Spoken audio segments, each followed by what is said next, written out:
Hi, everybody. Glad you're all here today. I'm Mac Hardy from Affinity Bridge. Come talk to us over there, but without further ado, I'd like to introduce Shoni Field and Ryan Miller.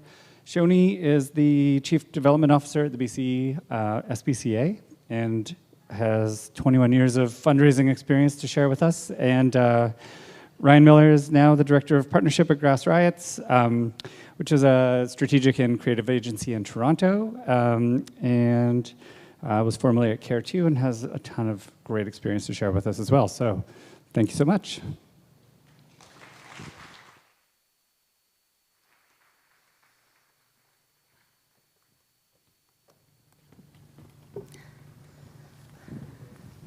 Okay, we're just going to jump right in because conscious time is short.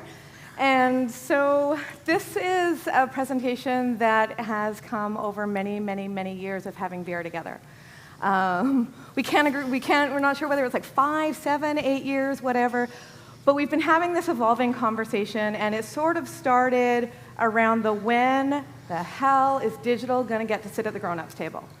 And how many people here have heard or been told, digital's just like a way to process payments. It's not really like a whole separate thing with a culture. It's never going to replace direct mail. It's not like wills and estates, or it's not as important as major giving. That's sort of like the digital's at the little kids' table.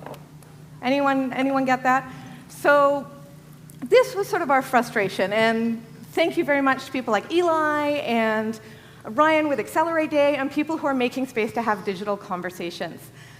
And so what we've been noticing over the last couple of years is the conversations changed a bit. So this is what we're going to be talking about today. But we want to skip, if you're talking to people or if you're dealing with a culture that's still stuck in, is digital actually belong at the grown-ups table as a real source of revenue just like everyone else, then we just need to stop and park that conversation and leapfrog right over it. Because really where we're going to now is that digital is the key for future organizational stability. And so we can't be having that conversation about the grown-ups table anymore. When we look at internet penetration in Canada, we see that this is the platform of choice for a lot of Canadians. This is where people are at. For our sector, from the BC SPCA and animal welfare, we see research showing that 60 to 70% of people who are using our services are coming for the first time or the only time to us digitally. And so we can't afford, if we're serious about doing our mission work, we can't afford to not recognize this as the main doorway into our organization now. And for us, 60% of our new donors come in digitally. So it's not just a very significant source of revenue for us, but also the new foundation to our donor pyramid of where our future stability is going to come from. So that's sort of the context. Ryan's going to talk a bit about the digital teams and the digital maturity. I'm going to come back and talk about how we do the work, and we're going to go from there. Okay, thank you. All right, hi everyone. Thank you for having us. So when we talk about this idea of leadership for a digital team, really kind of what are we talking about here? Why does it matter? We want to start by framing our conversation. And if you're anything like me, when you kind of approach this digital stuff, you think it's really kind of pretty messy. It's not clear, it's not straightforward. There's no one course or class you can take. There's no diploma in this digital teams, digital structure. How does digital fit into an organization? You just need to rely on essentially folks like me and Shoni and other people who are speaking at conferences and trying to kind of tease out what are the pieces of this, and like what does this puzzle look like, and what are the pieces of my particular organization's puzzle look like in order for us to figure it out and kind of get it right. The main idea that Shoni referred to a minute ago is that digital has for a long time not had a seat at the grown-ups table. It's been basically parked at the little kids table. And what I mean by that is it's been living in the world of tactics.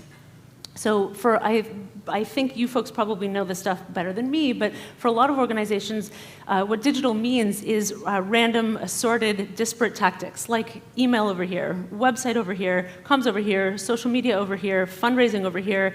They don't necessarily connect. They don't necessarily understand each other.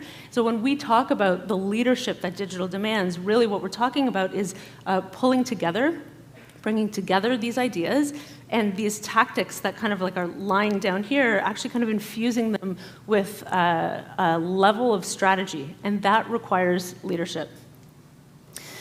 And in order for leadership to understand what this means, what this is about, and how to do this, you need to kind of first start with this understanding of what digital maturity is. There's very few organizations that I would actually qualify or characterize as digital first or digitally mature. This is an idea. It's less about the destination and much more about the journey. It's an important point. This is a very kind of like heady definition, but there's a part of it that I really, really like and think is important. How organizations systematically prepare to adapt consistently to ongoing digital change. The bolding is mine. Digital maturity draws on a psychological definition of maturity that is based upon a learned ability to respond to the environment in an appropriate manner. So really what we're talking about here is that change is the new constant. And you probably are experiencing this within your organizations, that digital people kind of come and sometimes go, that even when they come for a long time, they tend to evolve or transition in their roles or take on more or move from fundraising to comms or vice versa, or from programs to something else. We need to recognize that in the world of digital roles in the nonprofit sector, there is no more constant. It's done, it's gone. I'm not sure it ever existed. It's definitely gone now, even if it did exist. Can you take a minute and think to yourself about the current state of your organization? How would you rate your organization's ability to respond to the ongoing changing digital environment in an appropriate manner? Like scale of 1 to 5, with 1 being not that well, 5 being much better. Do you think, are there any 5s in the room? Back to my point about this being a journey and not the destination. So the idea of kind of infusing digital with strategy so that all the pieces of this puzzle fit together, at the end of the day, and this is, like Shoni suggested, a thing that we've talked about during the daytime and over beers, not during the daytime, and a thing that we both are seeing at conferences and with our friends and with our clients in the sector is that digital needs to be at the grown-ups table. How do we do that? How do we get there? What does that look like? And the answer is maturity. How do you get maturity? How do you explain digital maturity and the imperative of digital maturity to your boss? You need to have a leader who's on board, who understands what you're talking about and why it matters. So the very brief version is digital maturity happens at the intersection of these 3 areas: people, process, and culture. And this is essentially the secret to a thriving digital team. The interesting thing about this is you can take out the word digital. This is actually the secret to a thriving team, period. Right? Like when you have these three key puzzle pieces sorted, and not to suggest that it's going to be permanent, but when you have a good handle on these things, you have a thriving digital team. So digital is what again exactly? So it was a bunch of tactics, kind of working in isolation. I've been in this business for 13 or 14 years. My first boss actually is at the back of the room. Harvey, put your hand down. I'm talking about Mike. And I know, he knows, most of us who have a fair amount of gray hair in this room know that digital started off as this add-on, this thing that could be added on like a limb to a torso and then removed if the budget got cut. And we're just not there anymore. This is not what the conversation is about. Where we are now is that digital is a strategy that needs to serve the entire purpose of the organization. And the way to get there is visionary leadership. So if we're going to take a look at this, what we're really talking about is digital teams, and this idea that I just mentioned called the digital imperative. What happens if you don't, right? Because this is sort of how you talk your ED or CEO or the board or your VP into investing in digital, and it does require an investment. What happens if you don't? What is the risk at this where we are now, right? In, what are we, June 2019. What happens if you don't invest in digital in a strategic way, at a strategic level, like with bold leadership, with visionary leadership? Are you able to compete like you want to compete? Are you able to find the new audiences that your organization needs? Are you able to fulfill the mission that is at the core of your organization? If you can't find those new audiences, if you can't speak to them where they are and pull them into your universe, turn them into donors, activists, ongoing engaged supporters, how do you do this if you don't think about digital in an elevated way?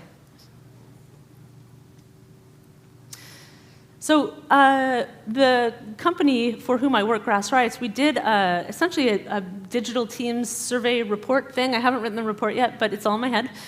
We did a survey. We did a bunch of quantified survey, which was the quantified part, and then we also did a qualified part where I interviewed 11 or 12 essentially digital leaders, and a few of them are in this room. One of them is on the stage with me today.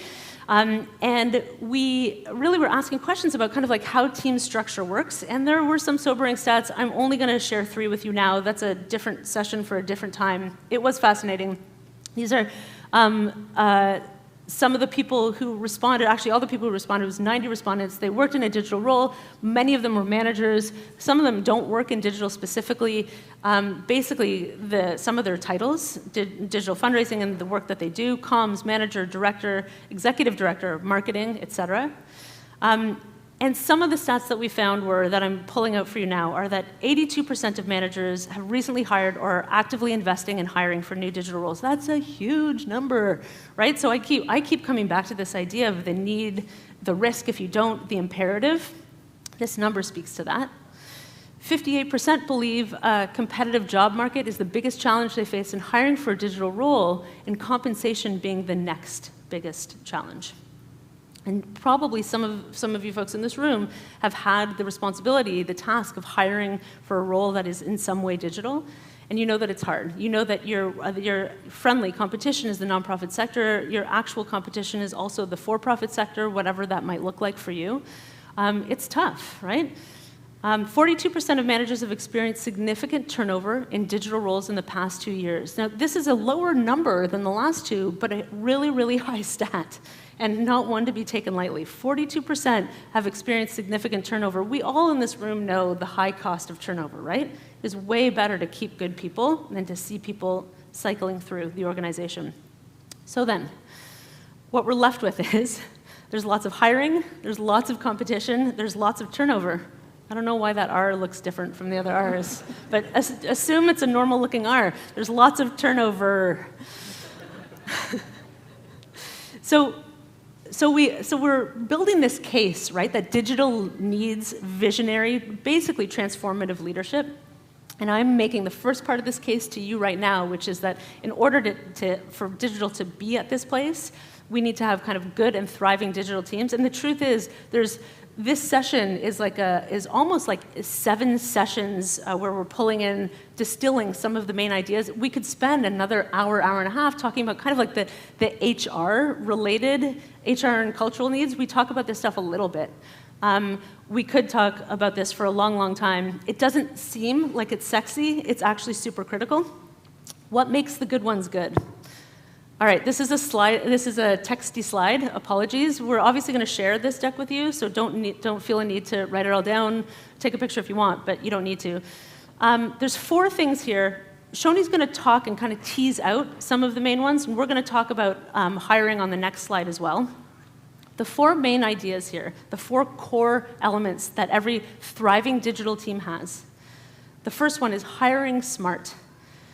This idea, we used to talk about kind of generalist versus specialist when hiring for digital, and probably for other industries as well. And I'm suggesting we kind of lose that thread entirely. It's not really relevant. In the digital world, skill sets are constantly evolving and being redefined, right?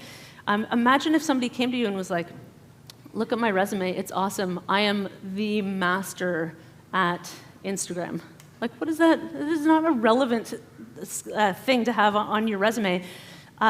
Skill sets and skills are constantly evolving. We need to be thinking about essentially kind of like a primary skill set, in my opinion, and a secondary skill set.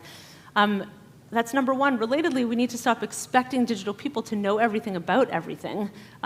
We don't do that with other teams and departments. Number two, an agile work approach. I'm not going to talk about this because Shoni dives deeper into this stuff, but I do want to say that collaboration and basically kind of the work style of how the work gets done and being collaborative is essential, period. Work does not happen in silos anymore. Donors don't experience, they don't see, they don't care about silos, and the actual work getting done in a thriving digital environment, it does not happen in silos. Data for decision making, we're also going to talk about this later. And the fourth one, which Shoni again also talks about, but this is a good kind of summing up of the 4 core elements of digital teams. It needs to start and end with strategy. At the very end of this deck, I have kind of like Ryan's key questions that every digital campaign or project should be asking yourselves.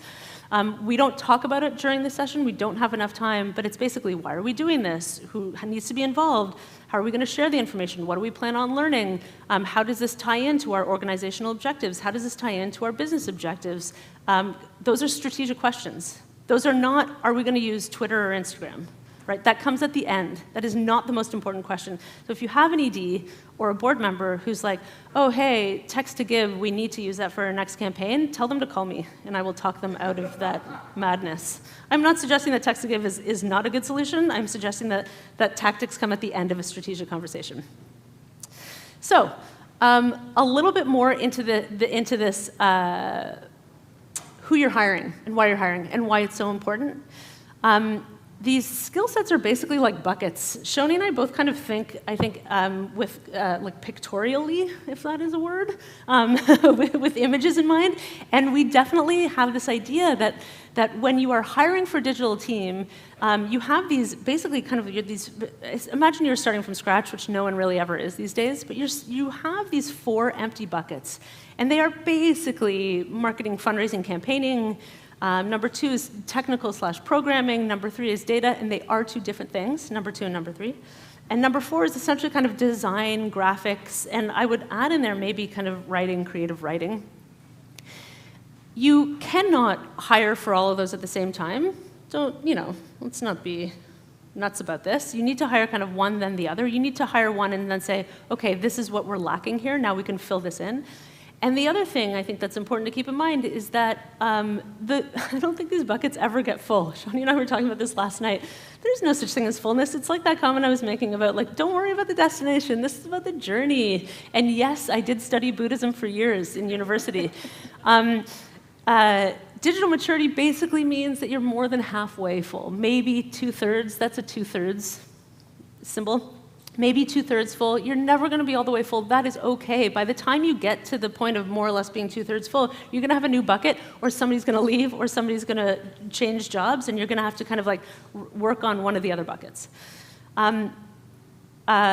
Recognizing relative experience and real skills is this issue that is like loving rant of mine. Also Liz McDowell's who's in the room, and a number of other people who've essentially had to do a lot of hiring. And really what we're talking about here is be realistic about what kind of skills that you're hiring for. There's a thing that I and other people are starting to call human skills now, which we used to call soft skills as opposed to hard skills. I don't like this terminology, hard and soft. It's not real. It's not helpful. Human skills. What are you bringing to the table? How do you work well with others? In the digital world, we have to be collaborative. Can you work well with others?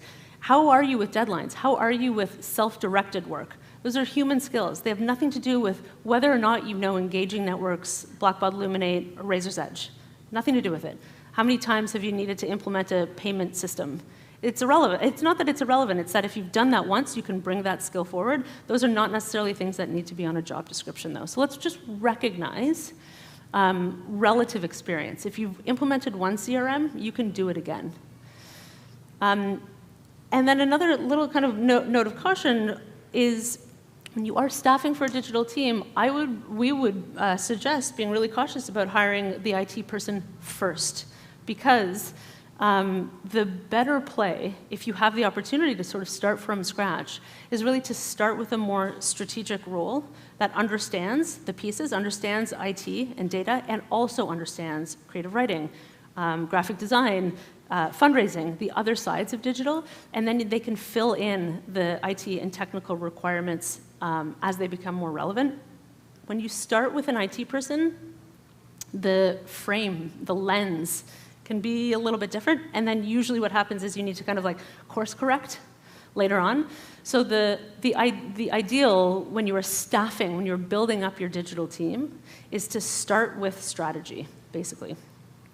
So we're talking about building a digital team. Now a minute on essentially kind of what to expect from these folks and how to retain them.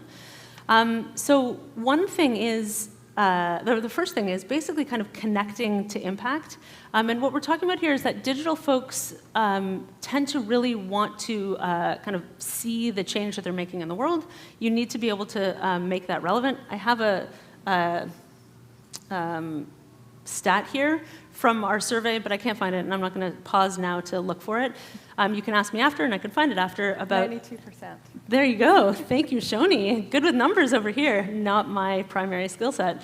92% of essentially digital staff members really want to feel an objective. It's an important thing for them to feel connected to the impact.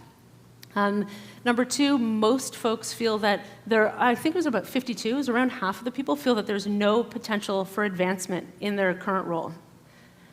That's a really big deal. That's why digital teams keep losing people. Basically, whether or not they're young people, they're not young people, if you are hiring someone and investing and training them and bringing them into, essentially, it's not necessarily family, but into the kind of the work, the organization, and hoping for a long-term relationship, and they feel like there's no opportunity for advancement, they will not stay. It will cost you way more, not just time, not just resources, not just money, but also there will be a real cost that might not be all that tangible, but a real cost in terms of the culture. And it's hard to describe this, but if you've lived it, then you know what I'm talking about. When there's people cycling through the organization, there's a real cost to culture and also just, what's the word that I'm thinking of? Morale, thank you, absolutely. And then the part of the answer to this, what you have to do is build in professional development. And partly it's things like coming to days like today, having the budget, the time, and your manager being okay with you being here today. But the other part of it is, are there other things you can do? Some organizations can't afford to come to a conference like this. Are there other ways that you can give back? That might not be exactly professional development, but might be speaking to what these digital folks need and what they appreciate and what they expect. So one thing is increasingly, they want work flexibility. People who work on digital teams, and I would argue more and more regardless of digital team or otherwise, anyone, wants work flexibility. So that is where you're working, right? Office versus not office, remote versus not, physical, and also kind of time of day, right? If Shoni told this story about somebody on her team working late to finish a campaign, and Shoni was like, absolutely, like you're taking half the day off Friday then, like because you work really late to get this campaign up and running and live. This understanding that because these folks tend to be always wanting to learn, always wanting to grow, because the nature of digital is always changing. If you're committing to a career in it, then you tend to be the type of person who's also like, okay, no problem, I got this, I'm gonna learn this, I'm gonna apply this. Next campaign is gonna have 3 more things that I'm gonna need to figure out while I'm doing it.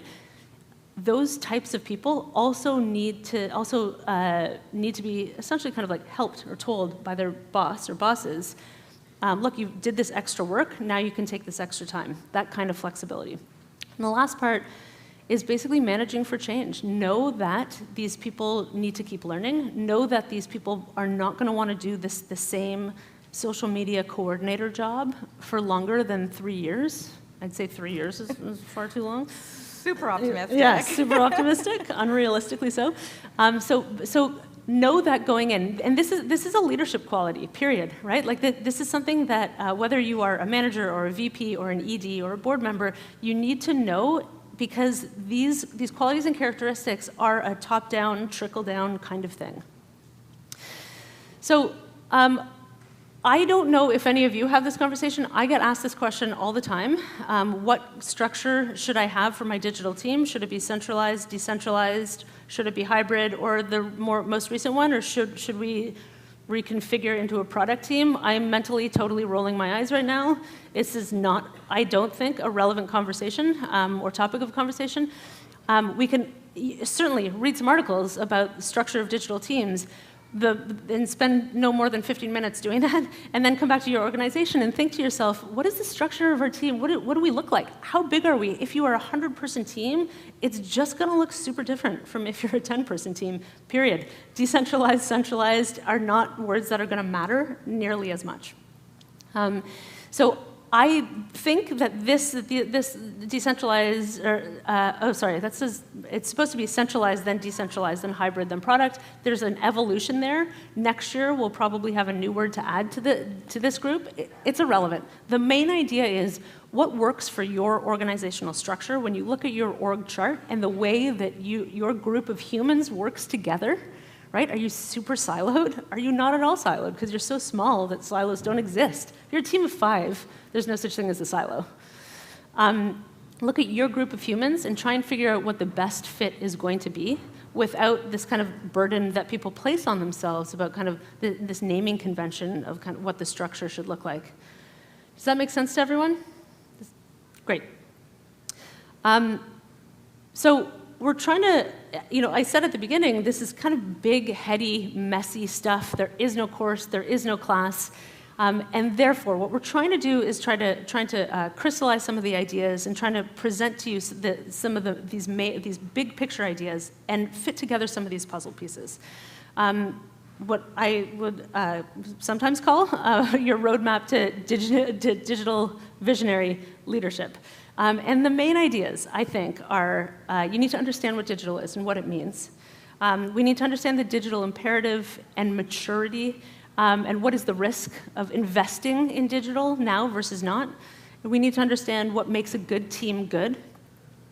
And the good news is investing in a good digital team is no different in any way than investing in a good team, period, right? There's no difference between the digital and the no digital. So if you're investing in a good team, doing essentially kind of the change management or organizational development work, the benefits you will reap will extend towards the rest of your organization. That's nice.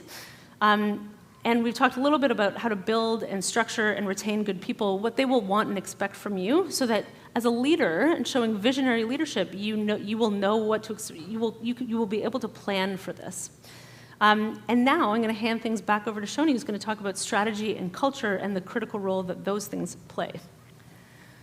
So I think as we're coming from a place of what role digital is going to play for us as an organization, it's going to be this sort of foundational thing that's going to help us become stable in the future. As a leader, yes, putting together the right team is important, but also, like, no one's gonna, if you as a leader in digital isn't going to get your organization there, other people aren't necessarily going to do this work for you. So your job is to get your organization to the point of recognizing how critical digital is to your organizations for its future health. And that's partly building the team, and that's a lot in strategy and culture. So I usually put lots of pictures of baby animals on my slides, but not representing the SPCA programs today. I've gone with memes. Now I realize this is a bad idea, because I'd help you feel all more productive if I'd stuck with the baby animals. So critical thing is, right off the bat, what's your organization's digital strategy? And how many people feel that they have a digital strategy? A written down, approved by the CEO digital strategy? Yes, excellent. So it's really critical that we identify how digital is fulfilling our organizational priorities. And if whether as an organization we've done a strategic plan or planning sessions and you know what your current priorities are, and this is not for all time, this is an evolving document, but what are your priorities right now as an organization, and how does digital move that forward? And this is not a long laundry list that reflects your organizational structure and programs. This is like 2 or 3 things that you're moving forward that are priorities.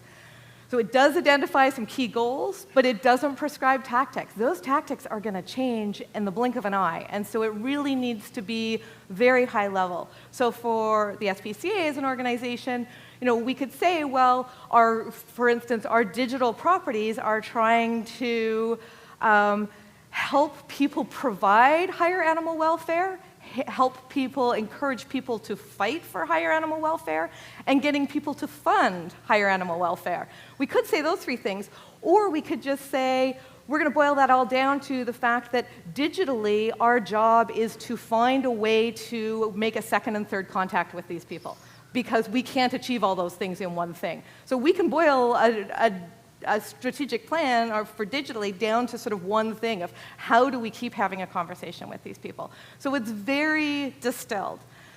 And again, is written down, is approved, so that there's organizational buy-in. So you're not off on one side saying, I'm doing this, but everyone else is doing something else, and you're not achieving anything. It looks like a big old-fashioned website with 12,000 pages, which we used to have.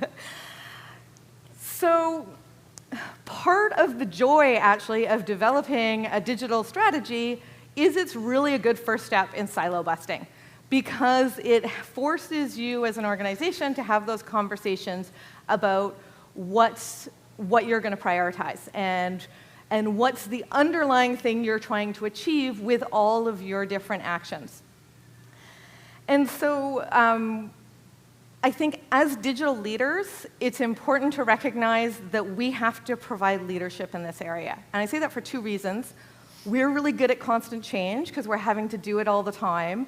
And so if we have program structures that have been in place for 10 years, 20 years, 30 years, and their programming hasn't changed as much, we're just more comfortable with starting that change and starting to break down silos. And second, as digital folks, we're going to need a whole lot of content, and we're really dependent on a lot of other people in the organization, and so we need to build those reciprocal relationships.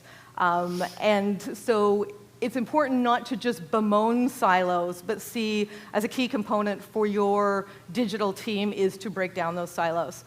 And so, that's often something as simple as shared spaces or having that shared goals of the digital strategy, having content strategies, so you're using a piece of content over in a number of different ways. We might run a campaign that has an advocacy component that is a lead generation piece, and then has a strictly education piece that tells people more about, say, hot dogs and cars, and then a fundraising piece to raise money to help fund our work in that area. And we might be using that same content in a number of different ways, and that helps break down the silos to see that we're not competing, we're doing something that moves together. So second, once we've got a digital strategy and digital priorities in place, we need the money to do this work.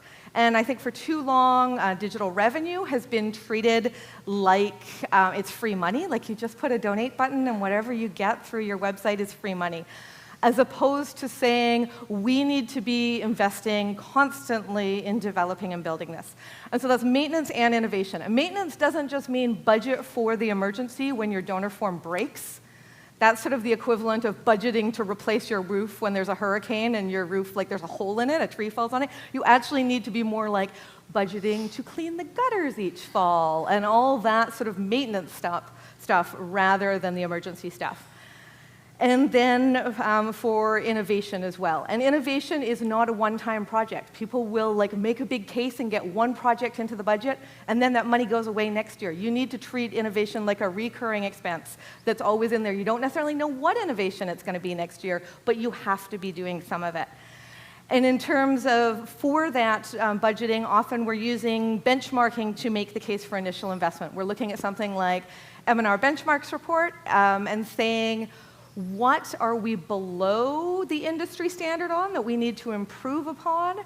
And what are we killing it in? And we should just be finding more ways to do more of that because we're great at it. And so that type of benchmarking justifies that initial investment for things. And we'll get more into it, but we use a lot of iteration and scaling up to build the case for expansion, so that we have found a little pot of money and from benchmarking by identifying using benchmarks to identify an opportunity, and then gone from there.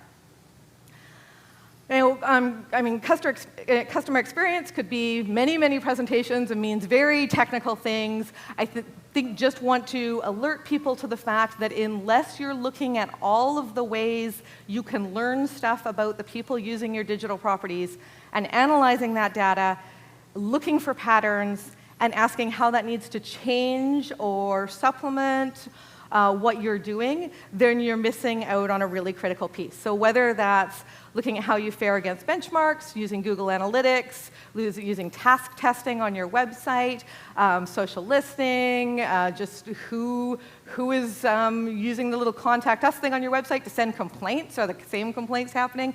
What are the patterns on your website? Is everyone leaving on the same page? You need to be taking all that data and seeing what you can learn from your audience. We talked about budgeting for maintenance and innovation. It's, I think, really critical that innovation doesn't have to mean sexy. It doesn't have to be a new branded campaign. Sometimes this is just using new best practices to get a donor form that improves your conversion significantly. Sometimes this is greater segmentation of your emails. It can be that sort of non-sexy behind-the-scenes stuff. The idea is just to be constantly looking for ways to improve and tweak and have new processes to get things better. So we have a sort of cycle in innovation where we will start with a very small, i.e. nothing investment. Sometimes it'll mean building something off of our website using an out-of-the-box solution. It will look ugly. It won't be branded. We'll take 6 months to a year, see if it actually can produce some money or do what we think it is. Then we'll invest a little bit more to maybe brand it and give it a wrapper. And then we'll give it we'll give more time and tweak it and learn more about it. Only when we've got to the point that we feel we have something that we've learned all the tweaks we need to make it successfully operating will we take a larger risk to invest in a big build. And so I think, innovation being data-informed, opportunistic, seeing what your audience is looking for. For example, for us, we had on our merch site that's selling all the cute all the cute T-shirts with animal stuff on. We would have things like feed an otter dinner. And as we started to see that people were choosing that more and more as an add-on when they were buying a T-shirt, we were like, okay, there is a market for a gift catalog, and we can put more of those virtual opportunities in. So building on those opportunities that your audience is telling you they're looking for. And then, our sort of model for ongoing campaigns, people treat, I think there's this idea that you need to plan a lot, and certainly when you're doing direct mail, you plan a long way out, or other things. I think we have to let go of the fact that we're going to know everything exactly what a digital campaign is going to look like for us. We will have a framework of this is sort of what our standard campaigns look like based on last time we did it and everything we learned from last time, and we had our debrief and we amended our model, and then we will execute that plan, and it's highly collaborative. And so we're going along the way and we're saying this didn't actually, 72 hours in, we're chatting, this didn't work how we thought it was going to, it's below performing where it was last time, we need to try something else, we need to tweak it, we need to react to what's going on in the context of digital right now. And so I think it's really important to not see reactiveness in your team as poor planning or lack of organization or doing things at the last minute, and simply the nature of digital, of having a really solid framework and back end so that you can modify and tweak as you go along. And as a leader in digital, you have to set the tone that it is okay to fail with your team. You're curious, always pushing for new things, always wanting to learn more, connected to the impact of the organization's staff, need to know that it's okay to take risks. And people will say, well, how how much risk? Like, we can't afford much risk, and that's how much you invest in new things. Like, how much risk can you afford? You don't spend $50,000 if you can't afford $50,000 if something goes wrong. And so we take small risks, but we know that it's okay that not all things will work, and that bears no reflection on the performance, the work performance of your team. Not always. Sometimes it might. But in general, failure doesn't. Like, it's that willingness to risk. We also don't stop at the first failure. We'll look at it and say, well, what did we do that was wrong? Can we tweak it? Can we try something else? Of course, that we don't want to, do that, keep investing and being surprised when the results are the same again, but you try and tweak it and build on it and see if you can improve on what you learned last time. Look at it and say, I think we know what we did wrong. We needed more content, or we were rolling content out too slowly, and digital is like got a half-life of 24 hours, and we just needed double the content, or something like that. And then, of course, not having invested so much that you're not okay with walking away from it. If you're like, no, we've tweaked things, we've tried it again, we've tried this model, this is not working, we need to walk away. And that, I think, more than anything, is really the responsibility of a leader in terms of setting that culture, that it's okay to take chances and try new things, because imagine how exhausting it is with change is constant, when everything you might change in your day might be something that you will get blamed for. Like, that's not a work environment that people can thrive in. I'm just going to circle back to the people bit. I think it's really important to, Ryan mentioned this flexibility, and when your staff person is like, hey, at 11:59, Facebook stopped accepting our credit card, 11:59 at night, Facebook stopped accepting our credit card for our ads, and it's like 48 hours left in a campaign. When they're noticing that, you can't, and doing something about it, you can't be counting the minutes and be like, well, I noticed you were 10 minutes late on Monday. And just trust that as long as the work is getting done, how that work gets done may look a little different. And again, as Ryan mentioned, you have to feed that curiosity and innovation, and I'm repeating this because that strategy and culture piece only works when you've taken care of your people. And because in digital we have a preponderance of millennials, will you please stop making jokes about avocado toast? A lot of the things that people play into these stereotypes of millennials is what makes them wildly successful at digital. And so can we recognize that as a huge strength for our organization and celebrate it and try and find ways to make strategy and culture work for our organization rather than rolling our eyes. And I'm going to turn it over to Ryan to sum things up. Okay, we're wrapping up now. If I understand correctly, we have a good amount of time for questions, which is fantastic. We can call it a Q&A. We can call it an informal ad hoc therapy session. That's cool either way. But when we're trying to pull these ideas together, I use this analogy of a puzzle, that these are pieces. Sure, no problem. I come back to this idea that digital maturity needs leadership, and it needs really visionary leadership. And I don't even mean like beyond what your VP or ED can do. I just mean you need to think big. You need to think bolder. You need to think about digital having a seat at the grown-ups table. This idea that there's these 3 core pillars in an organization is helpful for a lot of folks, especially leaders, to see how it all fits together. And so this structure right here of people and process and culture might be a good way for you to essentially just start having this conversation with your boss or boss's boss. And I think that one of the most important ideas that we can impart is to be intentional and strategic about your people, your processes, and your culture in order to level up. And that's really kind of how it looks and how it all starts to come together. This is far too small a font, probably, but these are those 9 questions that I referred to before.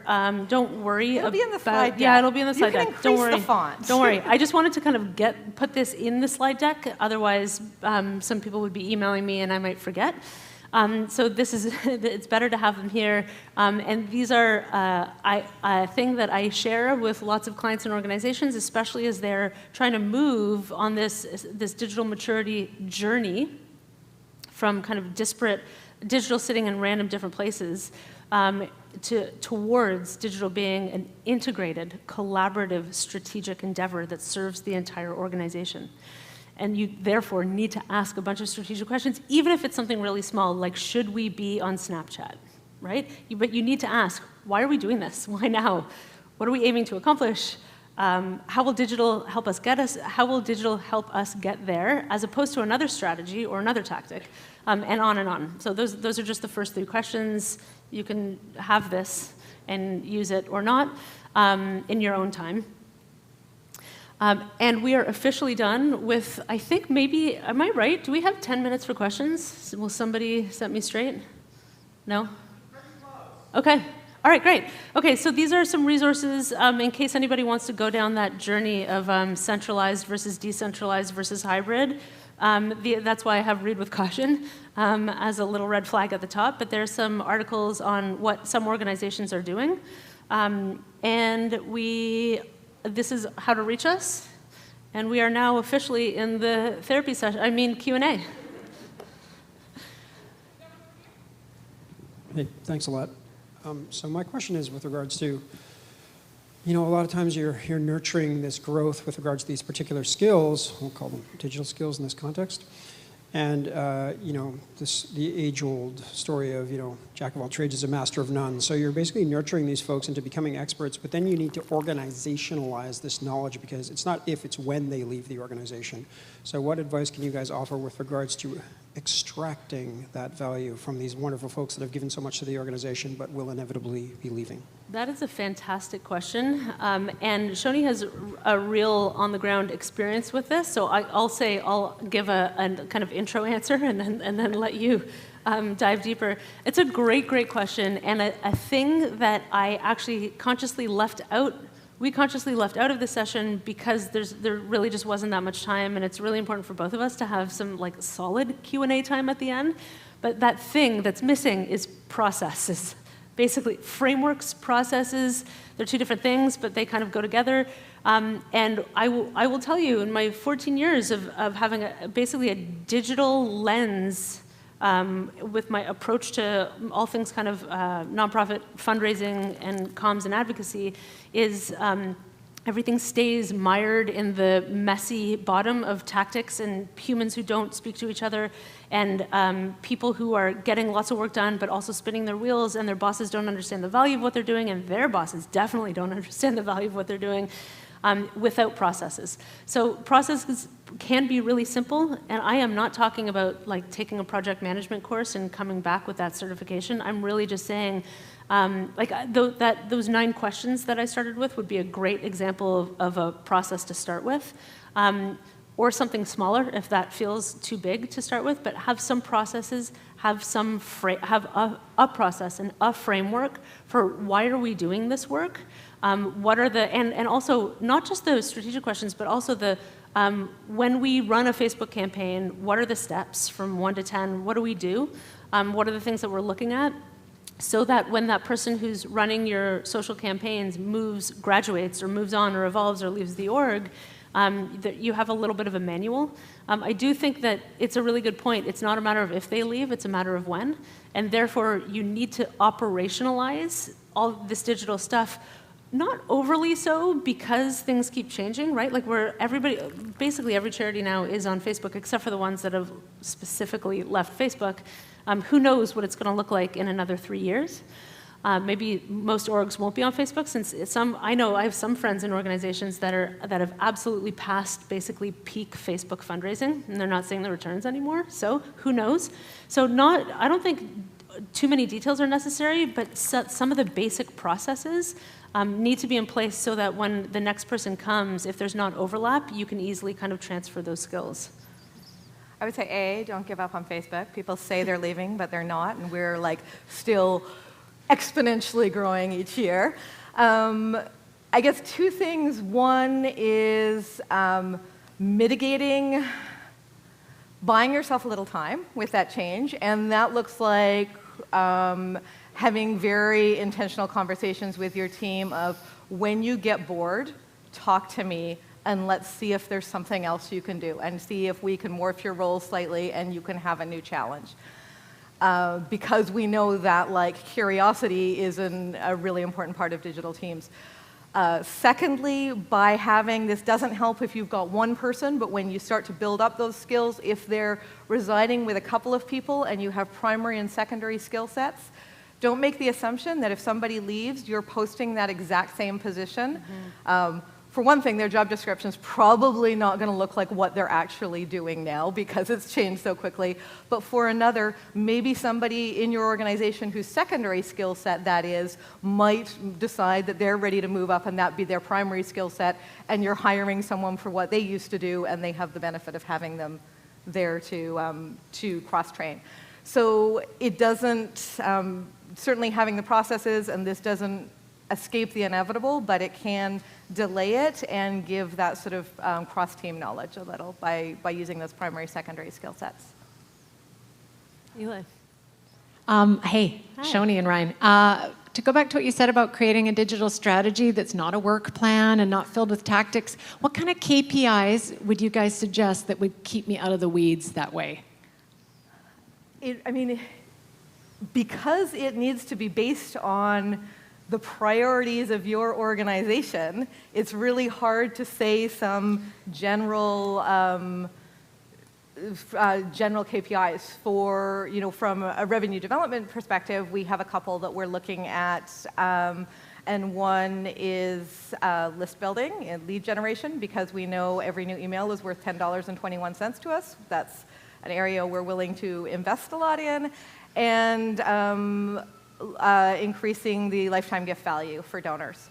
So really working on retention and upgrading and stuff like that. So those, from a revenue development perspective, those are two KPIs that we use. And can I add to that? Every organization has a strategic plan, and that is your starting point for a digital strategy. It is my belief, based on experience, not just crazy ideas, that if you start from the strategic plan, I mean, it might not be relevant if it's 5 months away from being the end of the 5-year cycle or whatever it might look like, but for most times, if you start with the strategic plan with a particular eye on fundraising and marketing comms, and like maybe you do advocacy, maybe you don't, maybe you got strong programs, maybe you don't, but those, without a doubt, fundraising and marketing comms, and you look at what those departments or teams' priorities and goals are, your digital plan half writes itself, because digital needs to be serving the entire organization and not working in isolation. So if you start from this this idea that the digital strategy needs to kind of attach to, work with, and be like kind of like transparently in collaboration with wherever you are in your strategic plan, it flows much more easily than if you were kind of starting from scratch or in isolation.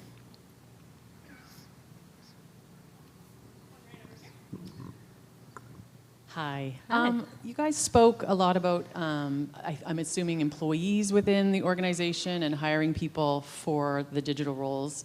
What do you guys feel about outsourcing to organizations that do one specific, very niche task, and hiring them to do that in lieu of having somebody on staff, and then maybe justifying down the road, wow, this is the value, we could really use having this in-house, and kind of moving from there?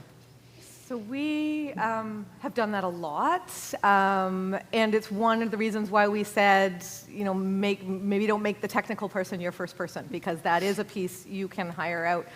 But we did a lot of, for example, our web development out of house until we got to the point where we were spending enough out of house that it equaled one whole person's salary. And then we brought it in. So it sort of saved us from the sticker shock of adding one whole body in 1 year, as we built up to that over 5 or 6 years. And it is definitely a way of expanding your capacity when you're not big enough to have like 4 or 5 people doing all those separate jobs. I think the one we've had a lot of successes, and the one thing we've learned is being really, really clear about what our measurements for success are. For example, in the past when we've outsourced, when we used to outsource social advertising, and we'd get a report back of like, this was a great success, look at all these impressions. And we're like, but we measure conversions. We're not interested really at all in your impressions. So I just, as long as there's a really clear idea of what the expectations are. Oh, we've got a follow-up still. We're not finished. Is there anything that you would suggest as a piece, like from your experience, that was something that was successful outsource beyond the web developer that is a good investment and then turned into a role? I guess web development. Is there anything else? I mean, really, a lot of those pieces are. Web development and graphics are the obvious ones, but strategy is, there are people who are really good at doing this at organization after organization, which means they bring in a lot more sort of wealth of experience of having done this a lot of times than if you're doing it yourself. I can also add to that I work at a digital agency, and so one of the things that we get hired a lot for is basically strategy and creative, more or less. And that is because organizations come to us and say, like, we've got these are the pillars. These pillars are strong. They're cement. They're not going anywhere. What we're missing is the new ideas, the innovation, the strategy, and the creative. But also, a large caveat there, it's also really, really important to be building in capacity building and training for your existing staff, and to make sure that whatever agency or vendor or whoever it is, consultant, whatever outside person you use, isn't the isolated keeper of the knowledge and the intel. And I think everyone knows this, but it's still worthwhile saying out loud that that flow of information needs to be going from third party, whoever that person is, into the organization. And so that the ideal scenario is that you hire external, like third-party consultant, agency, whatever, they help you with whatever it is, whether it's web development or ads or creative and strategy. They are doing capacity building and training, et cetera, and then you hire them or another agency again the next year for a different project. If you're hiring the same agency or whatever for the same job the next year for the same thing, you have not learned the things from last year. Do we have time for one more? No? Okay, we're around. We're not taking off. Thank you so much for having us. Happy Pride, everyone. Thank you.